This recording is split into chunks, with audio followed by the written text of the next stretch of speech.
Veronica, this is the Global Digest think tank group. You are our guest today, and why don't you introduce briefly about yourself and what are you doing right now, please, Veronica? So, I'm a medical doctor and I'm a trainer in disaster medicine from Crimidim faculty in Italy, as well as the Secretary General of the European Council for Disaster Medicine. And I've been working and doing trainings since 2015 in this area, and more trying to update it and to deliver these challenging trainings to the healthcare professionals. Great. I did this program, Training Disaster Medicine Trainers. It's an initiative from UPO, Universitate Piemonte Orientale. I see. Yeah. So, as you said, you work for Medical, European Council of Disaster Medicine, right? EC. Yes. So, uh, what ECDM is doing and what is your role in ECDM? Well, as a Secretary General, I support Mr. President and Vice President, which are Mr. President Dr. Van Frank Timpon from Brussels, and Mr. Vice President, which is Jan Cedric. And together, and with the treasurer, of course, it's our core team. And together we organize some events, for example, trainings in disaster medicine. Last time it was in December 2022 when we organized together with the WHO, the World Health Organization, we organized mass casualty management training in Praia Verde, here in Algarve region, south of Portugal. I see.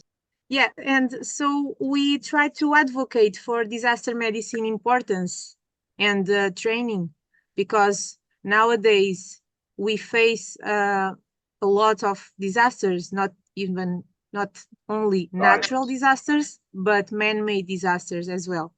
And we need to be prepared. We advocate for disaster medicine training, like theoretical training as well as hands-on training, like trainings, for example, Stop the Bleed training, which is the hemorrhage control training, to help not even healthcare professionals. We advocate for everyone, like all citizens of the world, that they can save lives in case of a disaster or an exception event. All of us truly can save lives if we know what to do, if we have the adequate training, and all the our hands are our best tool, because if we know how to do basic life support, we can save a life doing compressions, for example. Right. If we know how to stop a hemorrhage, apply a tourniquet, or even improvise. The most important and key information that we want to for citizens to have in mind is that they can do anything if they are interested, and if they have the adequate training, they can save lives as well. So this is our main goal, to reach, like, globally every citizen, not only healthcare professionals. Very great. Yeah. Great. Your sympathy, your organization's sympathy, helpful, helping people, helping the world around the globe, right? And Yes, around the globe. Yes. yourself is just training, disaster training, or you're involved, you're personally in uh, uh, helping those disaster area. Have you ever do any practical thing in the field, on the ground?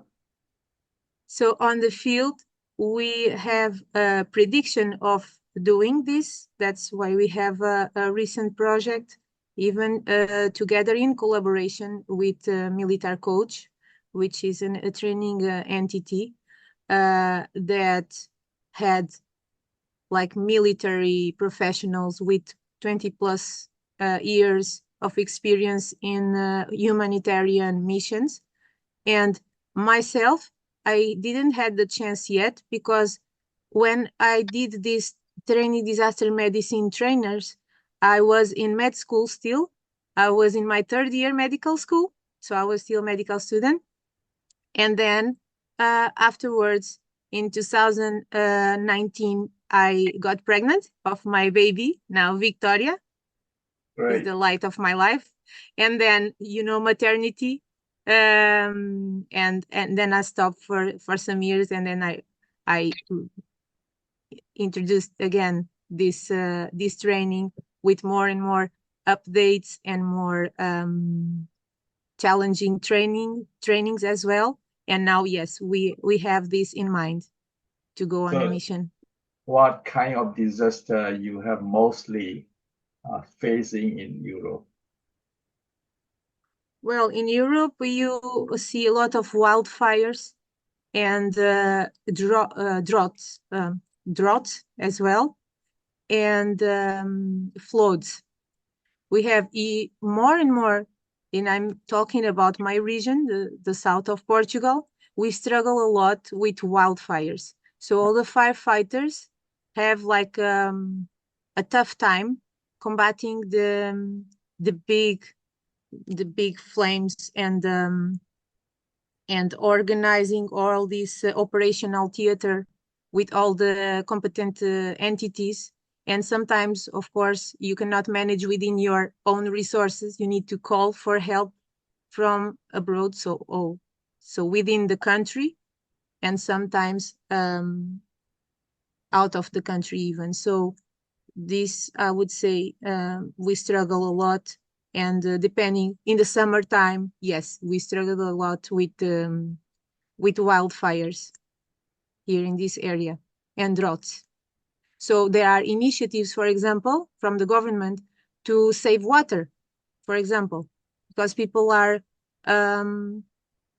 spending a lot of water, sometimes not having an idea how this impacts our daily lives, because we are usually we have resources, so we usually have water and electricity and all that. And this brings us this reflection of, well, should I save a bit more for later, for example, or not spend so much, so that we can have some resources when we are sourcing resources and when we don't have it anymore. And the government does this a lot, these initiatives as well, to bring this conscience to the population, because the population are, I would say, it is the key as well, is the key Right. to help. Yes. Right, because you have to save a lot of resources like water and use it very, wisely, only in necessary time. We should use effectively all the resources. As you said, if you don't have sufficient resources, you can ask from the other country, like Yes. European Union. Mm-hmm. They can supply resources to Portuguese in case if you need some resources, even not Europe. Internationally, you can ask resources where there are a lot of plenty of resources, maybe other place, not sufficient resources. So you used to be firefighter, right? After then you Yes. study medical doctor, now become Yeah. you disaster medical trainer, medicine field, right? Yes. Yes. So That's right. what So I made started what in made change 2000. from firefighter to medical doctor? Well, when I started to take these courses, these emergency courses to go on an ambulance, on the pre-hospital emergency to care for people and to assist in accidents and so on, I got this curiosity to go beyond that and to know more and more. And that's what it made me go beyond this training and to search for more. And then I started with my first disaster. Mass casualty management trainings was in 2010. While I was still a firefighter, I discovered this training. It was in the north of Portugal, not in the south, as I was before, I am, right? And I searched this training precisely because it was not a lot of trainings in that time. It was less. People didn't speak about it a lot.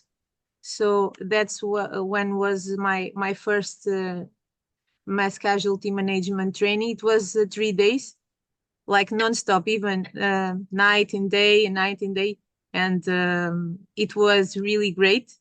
So that's when I discovered this taste and had the interest for more. Like, what about if we have mass casualty events? How do we manage this? Do we do triage? How we prioritize patients?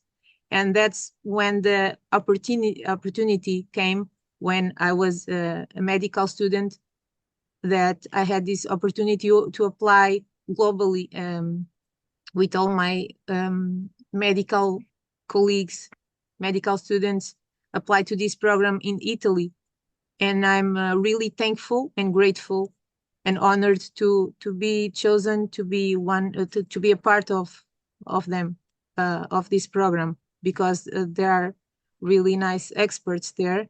And then it brought me to it opened doors, for example, to be now the Secretary General of the ECDM, to know Mr. President from WADEM, from the World Association for Emergency and Disaster Medicine, Professor Donald Donahue.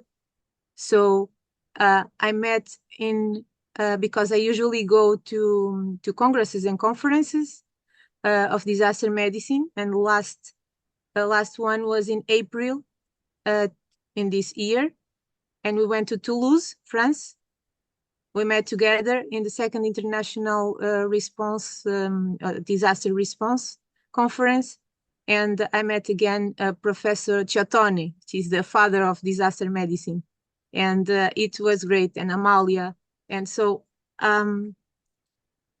Professor Ulkumen Rodoplu from Turkey. So a lot of names. I don't want to miss any names, but a lot of people that are and experts that inspire me, and they are my mentors as well. So, and they inspire me a lot in this work, because we all get together to a unique purpose, which is to save more lives. Salvis plus vitae in Latin. So we work together.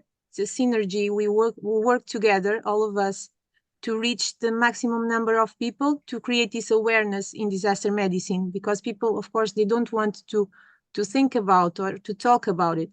But the issue with the disaster is that it's not, you don't know when it will come, because it's the definition is that it's unexpected. This is the word. It's unexpected. And the challenge here is for you to be prepared as much as you can, and to anticipate that what damage can cause, and what can we do to mitigate this damage, to decrease this impact that it will have, if in case, I don't know, in case of an earthquake, and Turkey, we had the example from Turkey. They struggled a lot with the earthquake and many other disasters.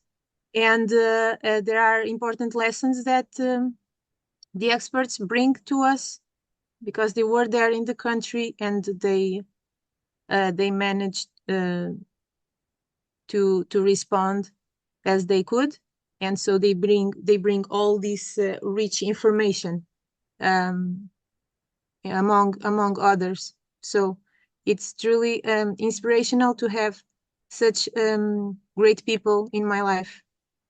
Right. I see you have a, very mixed professional with the firefighter background during rescues or an emergency time.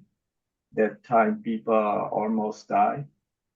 There is far away from hospital. You may need a medical assistant, medical doctor, or very uh, qualified medical doctor like this. So just medical doctor cannot involve in, you know, firefighter rescue or emergency case. Everybody are not qualified, who only some firefighter experience or emergency relief experience, physically strong and mentally strong, something like that. Those people can go even among medical doctors. So I see that is mix your experience and you study medical doctor. You can, provide both service for uh, firefighter rescues, emergency case. At the same time, you can train the people who are in trouble, all those victims with the medical treatment. Medical. So you can do two things at the same time. That was not easy for anybody to do those things. That is very, I think, necessary and demands in your field work experience in the future also. I think that will be important. It's relevant to your experience. How can you say that? It is for sure. My background it's where I came from. I will never forget, and I will be always thankful for all the professionals that crossed my way while I was a firefighter. They taught me a lot, uh, and um, and of course, I'm I'm all for a teamwork. I'm the person that says the team makes it happen, not individually, because when you center work on what you do and you have like a vision to yourself, it's different. You need to have a multidisciplinary team in order to achieve more. And everybody counts. Everybody will have a task. And each task, it's so important to go to the next one and to the next one and to finally reach your goal, your objective, which is common goal, right? Right. And it's something like doing like a little bit of analogy. It's something like with the BLS, with the basic life support. You have a collapsed victim, it's not breathing, doesn't have pulse, and you start CPR, right? And then you start compressions, ventilations, and then, but if you don't do this well, and even before that, someone had to recognize this Sure. person entered in cardiac arrest to call for help, and then to develop all this chain of survival. So if you don't do your first step right, you will not get it. So the advanced life support comes the doctor and the nurse with all the drugs and everything. Right. They will not make any difference. Why? Because you didn't even recognize it, or you didn't even start the basic life support. So it's something like that. I think we have to work together to reach our common goal. And in case of disaster medicine, is to do the best for the most. The three maximum of the three sentences for disaster medicine is to do no harm, to do no further harm. So, and to do the best for the most victims. So to not focus on personalized and individual care. This is our traditional medicine. This is the biggest difference. And the other one is to establish order in chaos, because you will have chaos. And you need to establish the order, and this is with a simple algorithm, with simple actions that you can take. So I think we all are working for the same purpose, which is to train even common citizens. We advocate this, you know, in the ECDM. So to particularly in the countries that don't have like a national education or training in disaster medicine, we encourage the development of disaster medicine, for example, for sharing knowledge, Right. and to reach more and beyond. We want to go globally, to form, to train, to share, you know, to connect, and to even to encourage research. Great, great. I mean, last time, as you said, in Turkey earthquake, what ECDM did, any service in the earthquake or related to disaster medicine activity, or you just provide training, education, or any activity in Turkey earthquakes? No, actually, we met with Professor Rodoplo Ulkumen, which is a trainer from the WHO as well. We were with him in our mass casualty management training from the WHO, the one that ECDM organized here in Praia Verde in 2022. And then it got the earthquake in Turkey. So, and we got valuable lessons from him. But so ECDM didn't interfere directly there. We are in touch because we are a team. I see. So what about current ongoing conflict in Ukraine? So it can consider as a man-made disaster. A lot of Yes. bomb shelling and destroy building, and many people die. Also, many emergency cases. So what ECDM is doing in Ukraine? Do you have any activity? Well, for specifically, we didn't have any activity in Ukraine. We have, and we advocate and share these programs, these training programs for people to get trained to go then on missions and to go and help these countries in need. So we didn't went there directly in Ukraine. So you provide mainly education and training. Yes, and training. But with this perspective, as I said before, now with this new collaboration, with this perspective of missions, of humanitarian missions, right, and to grow in that sense. right.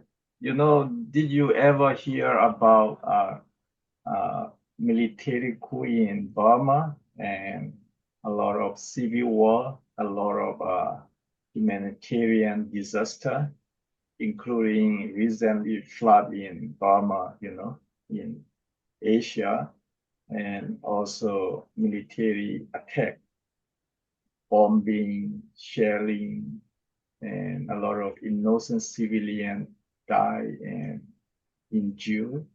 And the flood is nature disaster. A lot of people lost their home and die. usually that area is no flood, but this year overwhelmingly flood.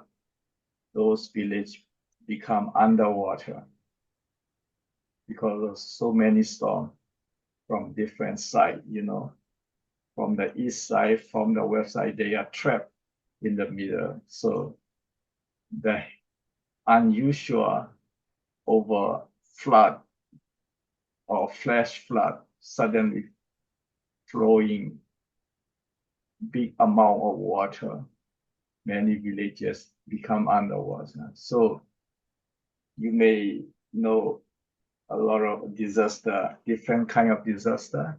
So in those cases, how ECDM can support or how you can suggest disaster in terms of medical assistance or related to education as well. So this is double disaster, nature disaster and man-made disaster. And man-made, So, yes. but Burmese, those victims, they don't get too many international assistance. Many people did not provide disaster relief assistance and services. So how ECDM, especially medical education, how can you support or help those areas? So you mean in terms of content and of training? Yes, anything, training or education, even if physically possible, what ECDM can do. If physical possible or physical impossible, then because if whole city is underwater is a challenge, right? Right. It will be a challenge to get even electricity to have internet even, No, nothing right? was available because all are Yes, underwater. yes, that's it. It's a true challenge. So you need to get help from abroad. Because of flood, Um, immediately they become a health issue and the water is not clean, so they drink bad water, their health yeah, problem, and yeah, essentially gastroenteritis and so on. those three. So it's require a lot of medical issue.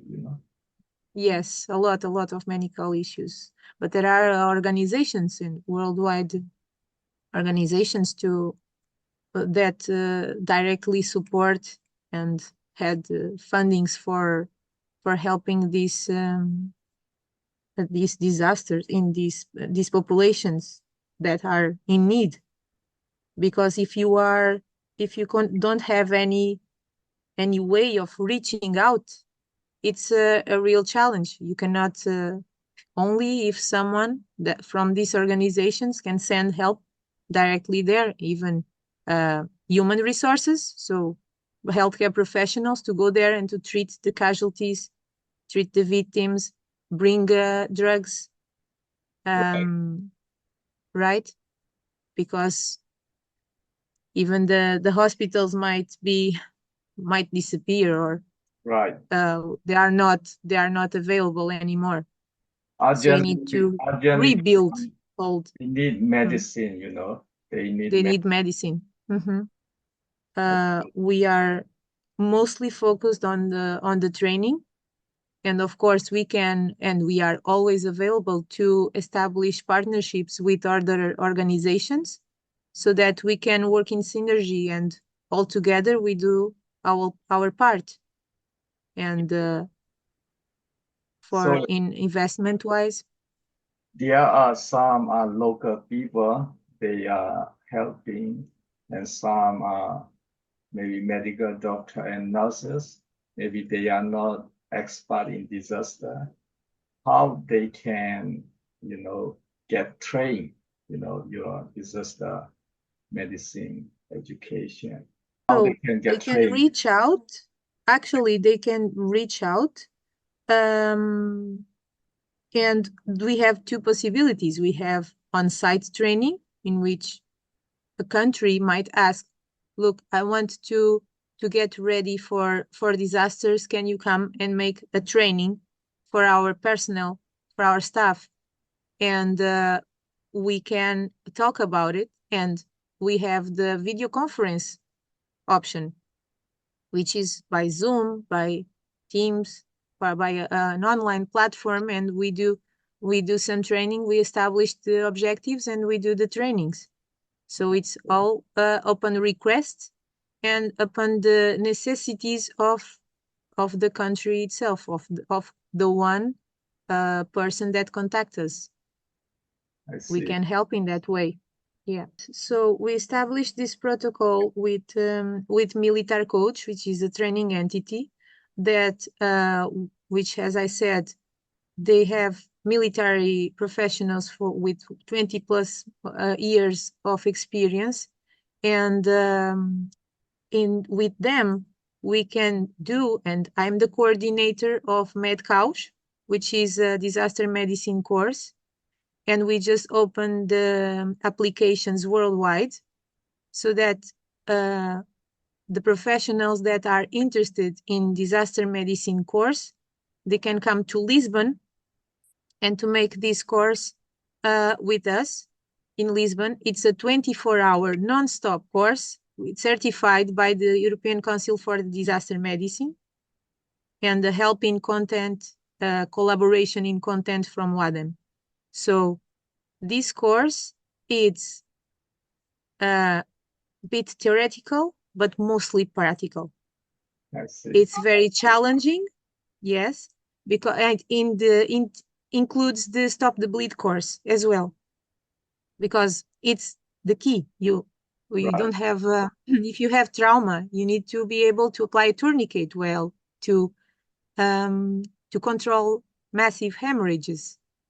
So we do it, and we do it together with the TECC course, which is the Tactical Emergency Casualty Care course. That is done like a first responder, but in a hostile environment, right? When you have non-safe conditions to act, and you need to act. So so this is a 24-hour course, and we do it in the military headquarters of Lisbon. So inside the military headquarters, and you have like obstacle runaways, you have tunnels, you have tons of challenges that you need to go through to get to the victim, to treat this victim, and then to stabilize her until help arrives to get her to the hospital. So we try to make it, and the biggest difference, and I would say the value that we see in this partnership, it's more due to the conditions of training itself, because it's not a room training, where you sit and where you listen, and it's, of course, it's really valid, but it is more like hands-on training and adverse condition training. That's most probably what you will find on the field if you are in a disaster or in an exception event, right? You are not going to be in your comfort zone. You are not to be sitting in the chair and dry, for example. Maybe you are wet, and maybe the sand will get into your hands and into the wounds, and it will be a mess. And this is disaster medicine, and that's why we see value in this partnership, because then we can take the students in the military headquarters and to really challenge them to go over their limits and beyond their limits, because this is a curiosity. That you think that you only have this to give, but you will be pushed much more far beyond your limits, and you will you will succeed. You know why? Because of your mindset. Sure. And So, you know that military mindset is really right. really strong and bring all these values and all this mission accomplished state. And so why that's what students like the most, to get to the end and say I did it, and with distinction. And it's great to see this growth.